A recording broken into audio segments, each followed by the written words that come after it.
Okay, Oda just gave us yet another big clue about Luffy's mysterious mother and lineage, and you might probably have even missed this hidden secret that Oda put in the chapter, but I'm gonna explain exactly how this giant kid Colon's parents actually might have given us the final big clue that we needed. But what's probably even crazier though is that it seems that these two guys are not here to play and are basically confirmed to be the worst possible scenario for the Straw Hat crew to face here in Elbaf. And we're gonna be diving deep into all of that, as well as into a ton of other big things that happened in chapter 1135, but first things first, I just really can't get the idea of Luffy's lineage out of my head whatsoever, because with the reveal that Colon is half giant and half human, Oda has once again changed everything that we thought was possible. And so with this idea of hybrid races in One Piece in mind, let's start at the very beginning with what we know about Luffy. First, and most obviously, we do know that Monkey D. Dragon is Luffy's father and that Monkey D. Garp is Luffy's grandfather. But what we of course don't know is who Luffy's mother is, and for the longest time it didn't seem like it would ever be that important to begin with. I think we all just kind of collectively assumed that it was probably just a human woman, like was killed off screen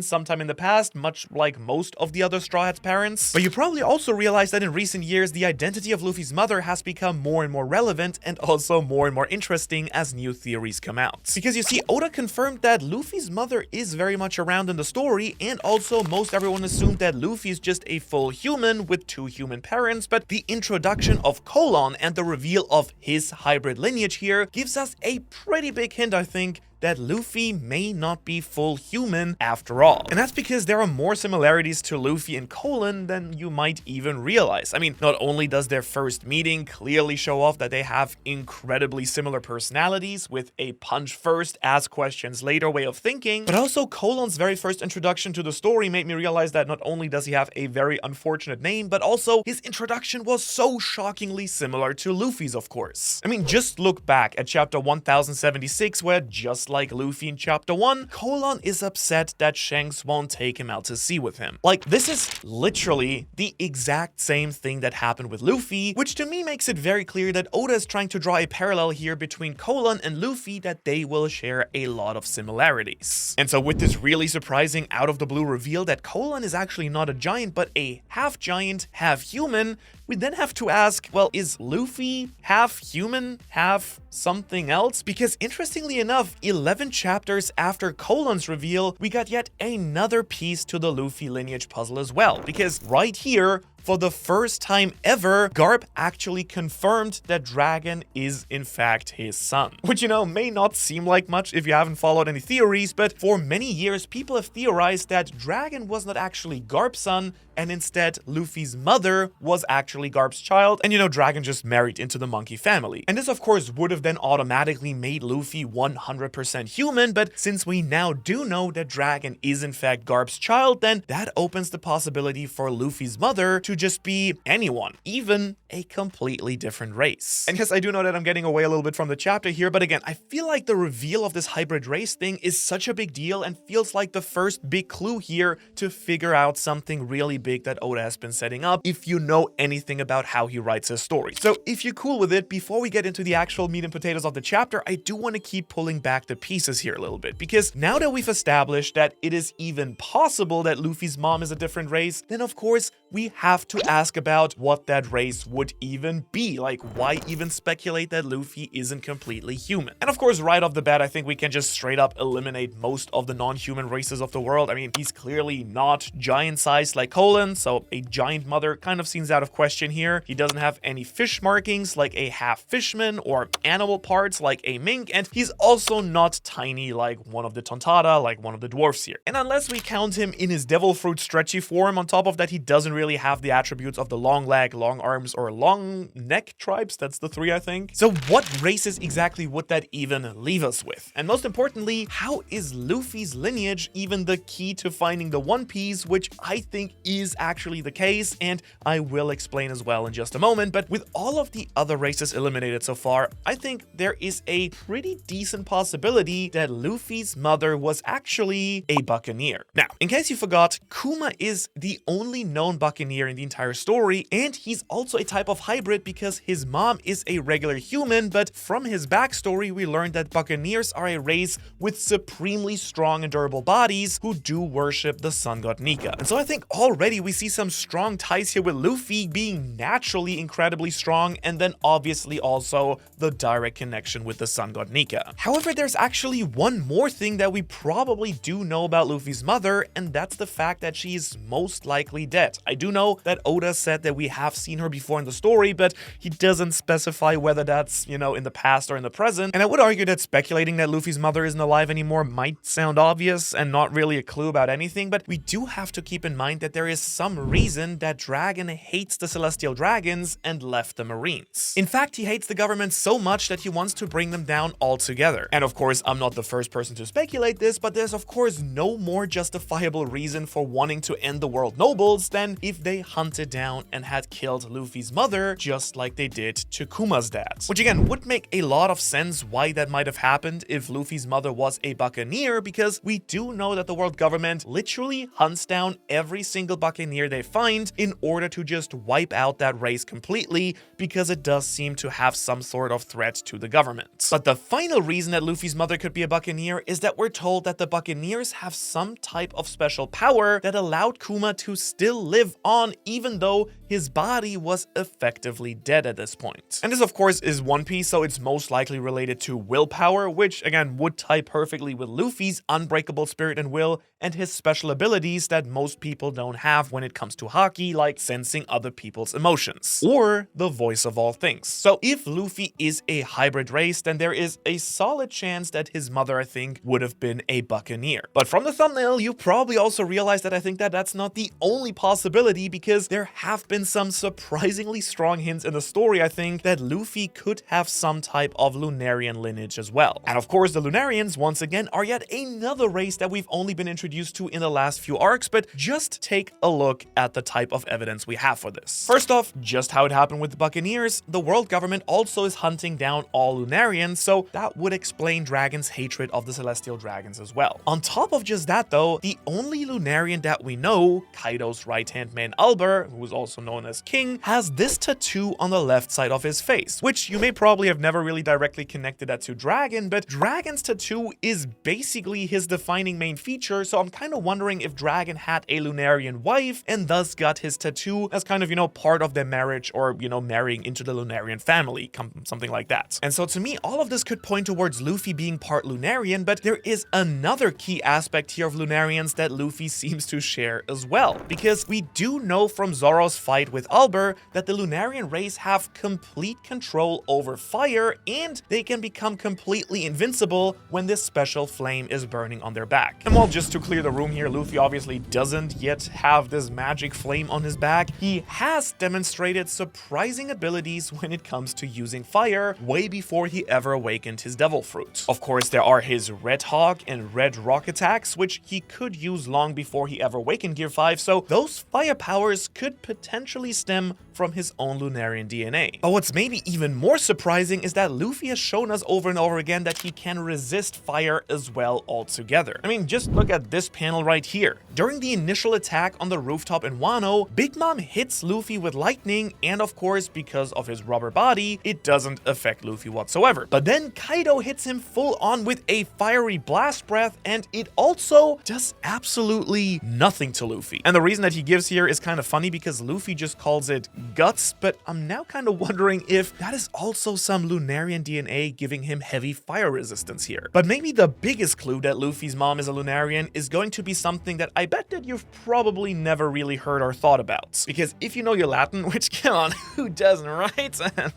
Well, the Latin word Lunarian roughly translates to moon-like. And you probably might have known about that already. I even have like this whole video I just talked about where Nika probably came down from the moon as part of the Lunarians. again tying in really nicely to this theory. But did you know that Luffy's surname is actually never ever written in Japanese kanji? Because there is a Japanese word for monkey, and Oda does write kanji and then writes English, subtitles over it basically, which in Japanese are called furigana. For example, does this with the One Piece, which in Japanese has kanji and is the hitotsunagi daihiho, but he just writes One Piece, so One Piece over it. But that's not what Oda does with Luffy. Monkey is always written as the English word monkey, but if you ever listen to how it's pronounced and actually spelled in Japanese, it actually sounds a little bit more like moonki, moonki, moonki. So like a key to the moon, which is just something really interesting why Oda would choose to write it that way. So it could be to show his connection to the moon and the Lunarians, again, because I do think that the Lunarians pretty much are guaranteed to have come down from the moon. So yeah, really wanted to get this off my chest. Mixed blood Luffy is a real possibility, I think, and we could be learning more about his mother in this very arc, which is something I don't think anyone ever expected to happen, because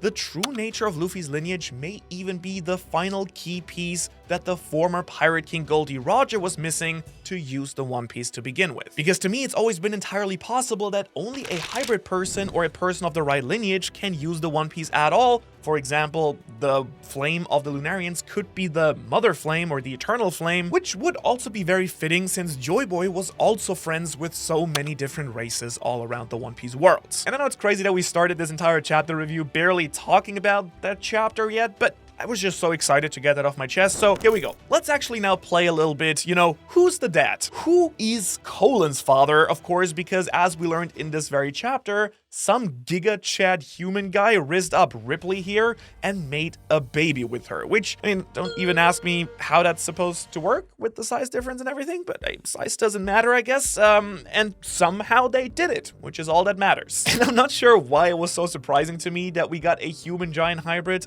We've had human fisherman hybrids in the past, like Dellinger, and even fishman giant hybrids, like this guy here, but now that we have confirmed a human giant hybrid, the most important question to ask, of course, is who's the dad? And there are actually a few things that we were told in this chapter about this legend himself. First, he was definitely some sort of former pirate, and he is incredibly powerful. Powerful enough to even take on the giants themselves, so that's some pretty key information right there if you ask me. But even more importantly, it seems like the man is still here on Elbaf and even lives with Ripley. Plus, on top of that, we can kinda guess at least Colin's age because he looks about the same age as the giant kids in Big Mom's flashback, and we do know that Gert was about 12 years old at the time that this happened. So I think it makes a lot of sense that Colin here is about 10 to 12 years old, so his father must have met Ripley sometime in the last 15 years or so. And so with all of that information, the one thing that I feel most certain about is that Colin's dad is actually our mysterious silhouetted man here, who we last saw walking around Elbaf a few chapters ago. Because let's be real, this person is clearly not a giant, and their identity seems to be very important to Oda. And I'm actually really excited about this because to me, all the evidence is pointing toward it being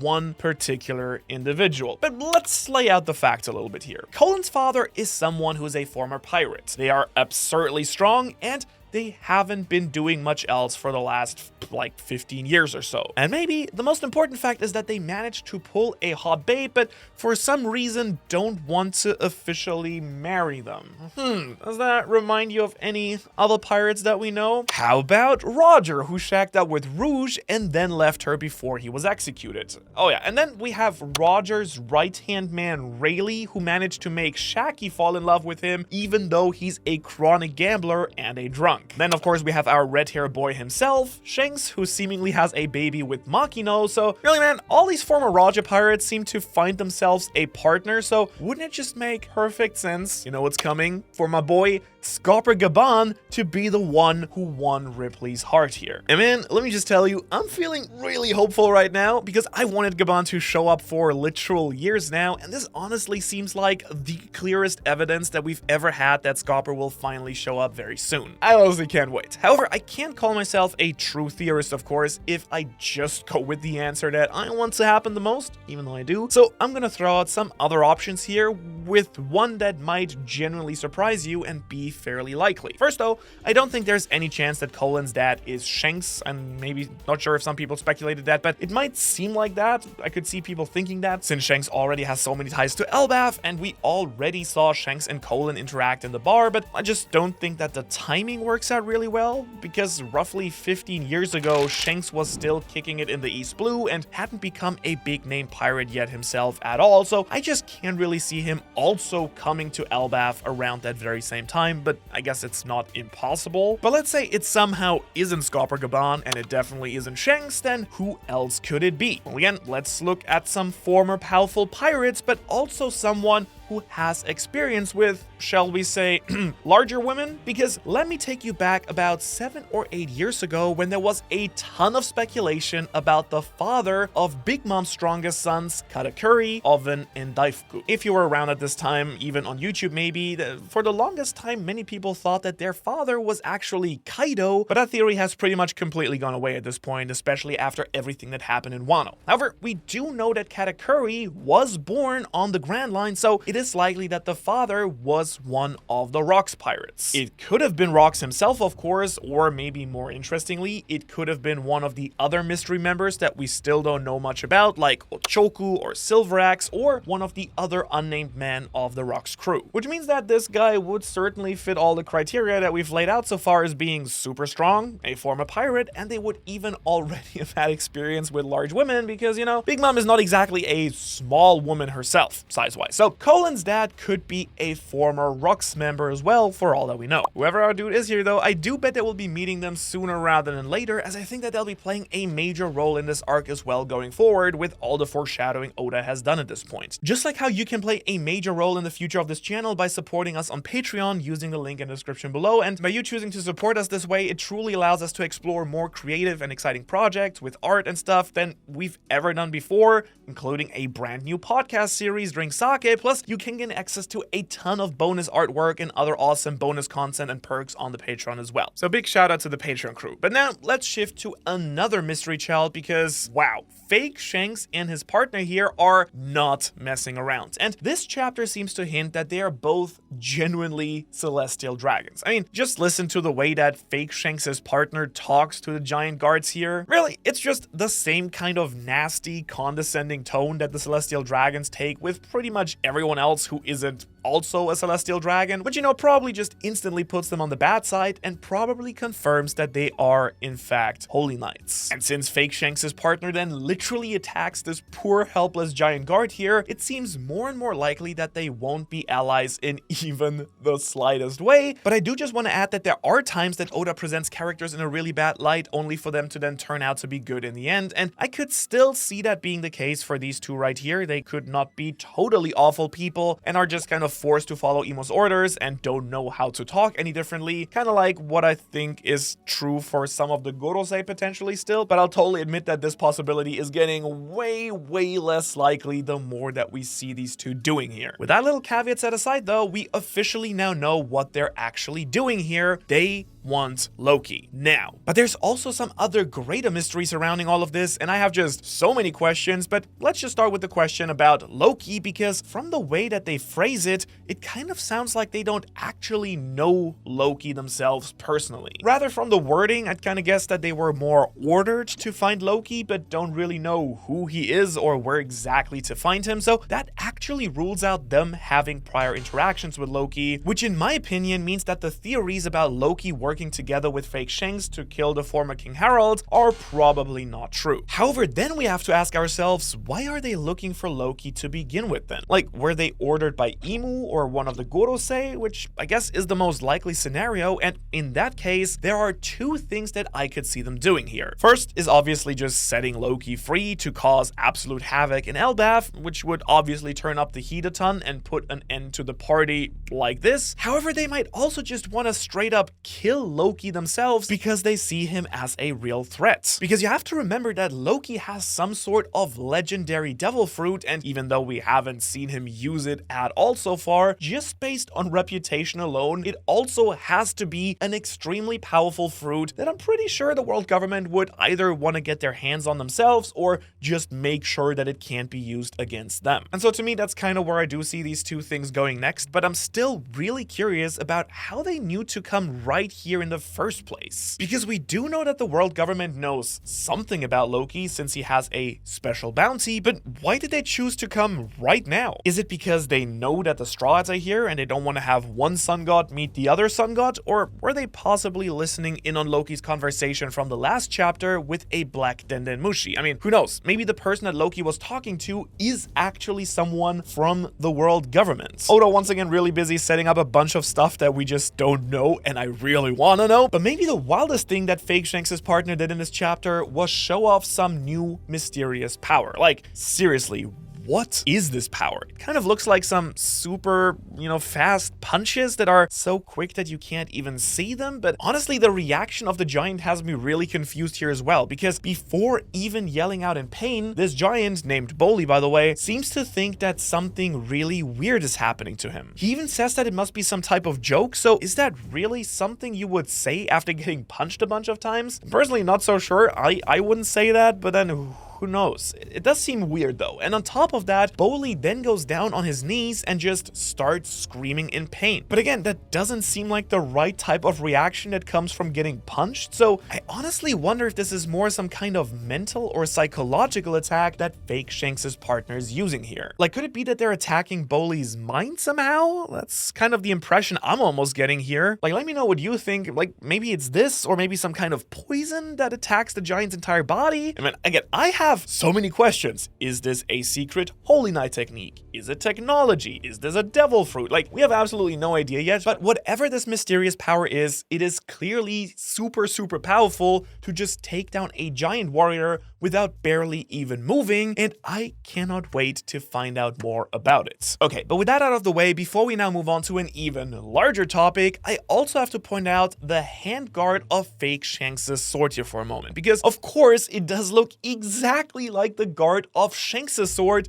and that of Garling as well, so if you needed any more similarities between these three, I mean, I guess there you have it. And of course, I'm also really curious to know if Fake Shanks here will also have some more mysterious powers, or if he will just be a very OP swordsman and hockey user, pretty much like Emperor Shanks is as well. But now let's talk about the elephant in the room here, or I guess, should I say, the owl, because in this chapter we now finally learned that this extremely large owl here is actually named Biblo, or I've also seen it translated as Bibelo, and he has a really interesting power. But first, can I just say that when I first saw the owl's name, I thought it was Bilbo, as in Bilbo Baggins from The Lord of the Rings, and I just got really excited for my second favorite series in the world ever to have a reference in One Piece, but no, turns out it's just Biblo, which, there isn't that much that we can learn about the owl from its name, besides the fact that, the Spanish word for library is biblioteca, so yeah, it probably has something to do with books. But yeah, also who cares? Because apparently this owl ate a devil fruit that allows it to enlarge any object at once, which is why in the last chapter, Robin's book ended up growing so large. And I gotta be honest, my first reaction when I first read this was to be a little bit disappointed, really, because in our last chapter review, we discussed how the gigantification might be actually a product of some ancient kingdom technology, or maybe even something really special about the tree that the library is built in. But no, it was just a bird's devil fruit power, which is just about the most boring option, if you ask me. I mean, it isn't even a super original devil fruit, since we already have San Juan Wolf's Deca no Mi, which lets him change his own size. I guess we've also always just assumed that San Juan Wolf's fruit can only make himself larger, so maybe Biblo's fruit is the upgraded version that can change anything's size. I gotta say though, unfortunately though, my own little pet theory about the Straw Hats potentially growing larger themselves during this arc seems to be over at this point, because according to Lilith, the owl's devil fruit ability can only make non-living things grow bigger, so as sad as I am to see it, it does look like we won't be getting a full-size giant Straw Hat crew at this point at all. However, there is one other major question I have about this fruit, because as far as we know at least, San Juan Wolf cannot shrink himself back to his regular size. Like, he he's basically trapped inside his enormous body seemingly forever, which honestly is pretty much as much a curse as it is a power-up, since he can't do simple things without causing a ton of damage to all of his surroundings. Also, how does he eat?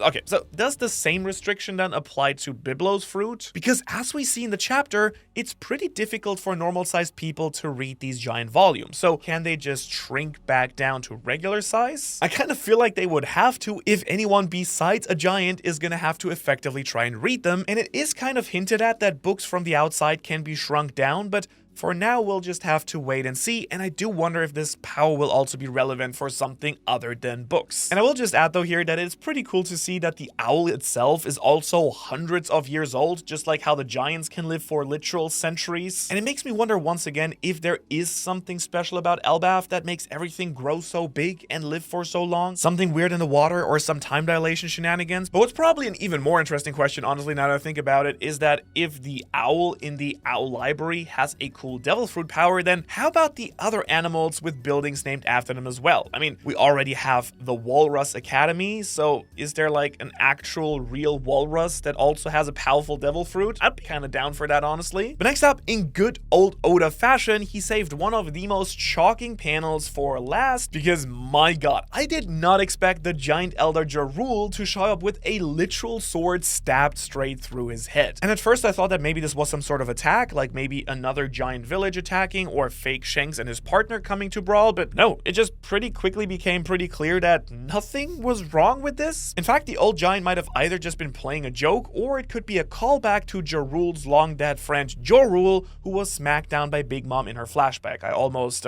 mixed those two up, because as we see in this panel here, giants do like to bury their dead with their helmet and sword, so this could just be Jarul's way of paying tribute to his own friend. What I'm more interested in about here though is that it seems to be another callback to Big Mom's flashback. Now, of course, we did expect this to a certain degree since she spent a few years of her childhood here in Elbaf, but all of this is really making me wonder if Big Mom is truly going to make another appearance somehow here in Elbaf, which, I don't know, everyone. I mean, there was a time that I was all for Big Mom coming back and like finishing her arc with the giants. I mean, her defeat in Wano was pretty disappointing to say the least, so it did make sense that she would eventually come back for another round, but at this point, I mean, there are so many interesting things going on here already and some amazing conflicts already stirring up the pot that I just don't really care that much about an old Emperor of the Sea coming back and being another main threat for the third time. So unless she's actually alive, arrives here, has some sort of closure with the giants, like maybe sacrificing herself to save her old friends or something, then I'd honestly rather have her not come back at all, especially for this arc in particular. But now let's talk more about Jarul's role in the story instead here for a moment, because in this chapter we see a very interesting contrast between the young kids of Elbaf and the literal oldest giant in the world, one of the oldest creatures. Because the kids that we see early in the chapter are actually kind of annoying. Not sure if you agree with this. I mean, sure, don't get me wrong, we want there to be peace in the One Piece world and all, but they're really coming off as whiny crybabies more than anything. Like, they're even annoying Luffy, and as we've said in the past, Luffy has an incredible sense for judging people's true nature, so if Luffy doesn't really like them, then you know that people have a real problem. Plus, they don't even seem to like having fun, as we see when they're terrified by the giant swing, and this is just a random thought that popped into my head, but could it be that Harold was such a threat, like actually a bad person for wanting peace, because his real plan was making Elbaf weak for the world government, so, they wouldn't be this big threat and the world's strongest army in the future by kind of, making the children whiny and weak? Like, I'm sounding a little bit, like, getting a little bit into, like, the alpha male territory here, which I don't, but you kind of get my point, right? Like, it could be that this is on purpose, like, instead of bringing peace, it's kind of making people weaker so they can't be a threat. Okay, let's move on. Let's just bring all this back around to Jarul here, who has a literal sword sticking out of his head, and it just seems like this specific village here in Elbaf is living in two different realities. The older generations, who have known nothing but centuries of battle and violence, versus this new generation, which are pretty much weaklings. And again, I'm kind of honestly trying to figure out what the message is that Oda is trying to communicate here. Like, is it better to be a nation of warriors who constantly battle each other and like kill each other? Or is it better to live in peace but then not be able to fight back when someone actually challenges you? Well, in my opinion, it actually all comes back to my boy Colin here, who I see as the clear future ruler of Elbaf. He has the warrior heritage from his mother and his human father, but he also is being educated in this school and is learning more about the world. But maybe more importantly, as we first saw from his meeting with Luffy, he's not afraid to stand up and swing around his sword when actually necessary. And this is important, I think, and Luffy obviously likes him a lot as well, which is always, again, a great sign for a character's future role in the story. On that note though, before this arc gets too much further along, I do hope that we get more information about one particular comment that we got in this chapter as well. And of course, I am talking about Frankie's conversation with Saul about the Atom Tree and the jaw-dropping reveal that there are many Atom Trees around the world, with the Elbaf version just being by far the oldest. And I want to say that this is such a wild thing to reveal because for the longest time we've only ever known of 3 special trees in the One Piece world: the Atom Tree, the Eve Tree, and the Tree of Knowledge on Ohara. But now we've been told that there are actually more Atom Trees? Like, how is this even possible? Were there other seeds planted at other places around the world? Or is the tree in Elbaf the main Atom Tree and the others are somehow branches or have somehow sprouted up from beneath the earth? And especially if you've been following my big theory series about, how the Lunarians came down from the moon and terraformed the One Piece planet and planting those giant trees, I mean, it blows my mind. It is honestly mind-blowing to think that there might be one insane interconnected tree spanning literally all around the One Piece world. And I've already seen a bunch of people speculate about the tree, like on Torino, the island where Chopper was sent during the time skip, as another possible Atom Tree. And I would rate that as pretty likely, considering that it is referred to as a treasure tree, just like the tree in Elbaf. But that's not the only possible option, because we can't ignore, like, the massive bonsai tree that grows in the flower capital of Wano, for instance. And then, of course, if we're thinking of other plants, then we can't rule out that something like the Stomach Baron, which is this giant carnivorous island-sized plant where Usopp was sent during the time skip, could also be part of the Atom Tree. Now, I might just go make a whole separate video about this specifically, but just off the top of my head, I'm really wondering if the Atom Trees have actually way more to do with the Void Century, Joy Boy, and Nika than we all ever knew. Because now that we know that there are other Atom Trees out there, we could even speculate that they were planted for some very specific purpose. Like, we're just speculating here, and I'm getting a little bit into the territory of my theory series, but if they might somehow be used to help reverse the worldwide flood from the Void Century, could that be an explanation? Or what if they just planted these tall trees to give people a place to live in a world slowly being flooded by water? I mean, if giants live in trees, then why can't people do the same? And maybe all of this was actually started by Nika and the other 3 gods themselves ages ago, when they possibly planted these first Atom Trees right here in Elbaf. And that might then have been the very start of his plans for the world. But what if I told you that Nika's plan might not have been what you actually expected at all? Because for a couple of months now, I've been working on a massive theory of Nika and the deep dark history of the One Piece world way before the Void Century. And if you want to see exactly how I think that Nika actually betrayed the world, you can watch this video right below me. I don't know why I pointed there. It's below me. Here, I can see it. And of course, Shanks as always for watching, and Shanks so much to all my Patreons for supporting what we do right here. You literally make everything possible, and I appreciate it so much. Shanks again, and I'll see you in the next one. And I'll just stand here until you click on it. Like, go. Okay, stop the video. Okay, it's fine.